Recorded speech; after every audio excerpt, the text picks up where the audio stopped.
G'day, I'm Kevin Young. I'm Australia's most successful property investor, but I started out poor and I'm constantly being asked, how do you do it? How do you get there?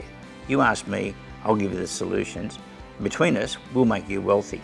Hi, welcome back to Ask Kevin Young, and these are about Southeast Queensland market, mostly the Gold Coast market. Colin from Victoria asks, Gold Coast properties have been dormant for quite a while now.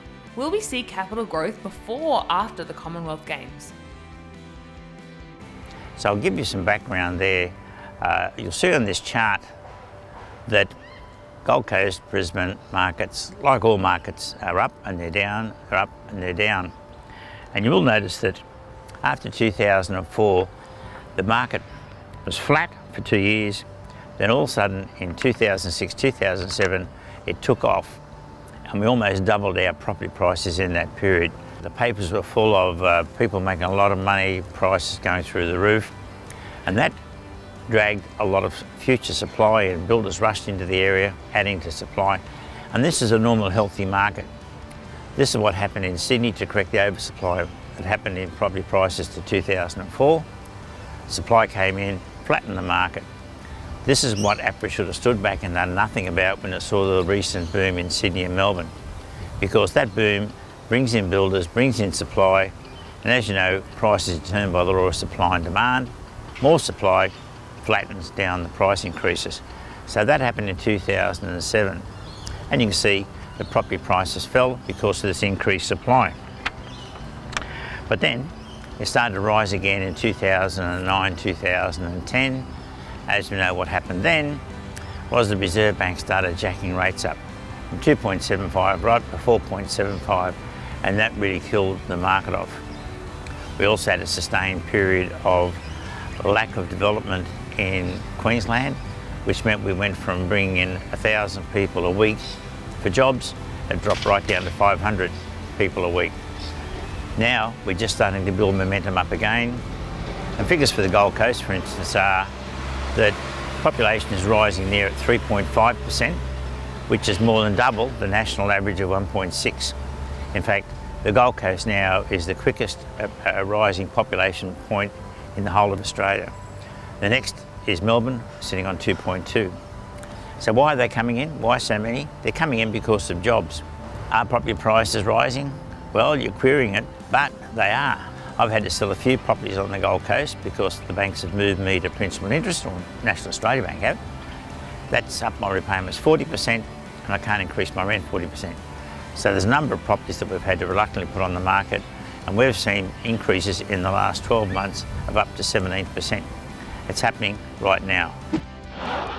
Graham from Queensland asks, I bought a unit on the Gold Coast in 2006 for $196,000 via the Property Club. In a 10-year period, it had no growth, but suffered all pain and loss from the fees associated with it. Why has this happened? Now, the quote you had of 196 or whatever thereabouts is wrong. The valuation is conservatively sitting on 220,000, which is about 15% more. Why did you get a low estimate? Because agents love giving interstate buyers low estimates of the value, hoping that you'll get demoralised, give them the listing, and at that low price, it'll flow out the door, and they're after commissions. So don't listen to local agents. Come to your mentor. We can go and see what the latest selling prices are right around Australia, so we can check your property, what's sold similar up and down the street, and not two properties are the same. They face different areas, they have different sized balconies and different amenities, and we know those differences, so we can give you a more accurate estimate of evaluation. So don't listen to local agents, come to us and we'll give you the real deal. Property prices, they're definitely moving on the Gold Coast. In a discussion we had with Tom Tate at our conference, he opened it. He went through all the various infrastructures that are coming in Australia for the Commonwealth Games in 2018 and all post 2018 that's coming in. So we're creating a lot of jobs there. He also commented about the supply, that market traditionally had 15,000 new dwellings a year. For the last 5 years, it's been less than 5,000 each and every year. So you know my banana story, where there's too few bananas in the store, a lot of people coming and wanting bananas, what happens to the price? Up it goes. So happy investing if you're on the Gold Coast. Rob from Victoria asks, we continually hear about the Gold Coast and its predicted growth, but never anything about Brisbane. What's going to happen there? Righto, we now turn our question to Brisbane.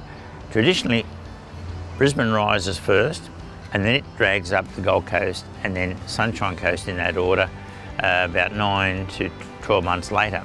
This time around it's different. We have the Gold Coast moving up rapidly and it's dragging up Brisbane. So in the last quarter, Brisbane has gone up nearly 4%. So it's just starting to bubble away now. And again, the only supply we're seeing in volume coming into Brisbane is the inner city, which we don't want. If you look outside that ring and go for walk-up townhouses or 3-storey walk-ups or lifts or townhouses, they're just not there. It's so hard to find supply. So more and more we're going to see that price push through come up, and the media are going to pay attention to that.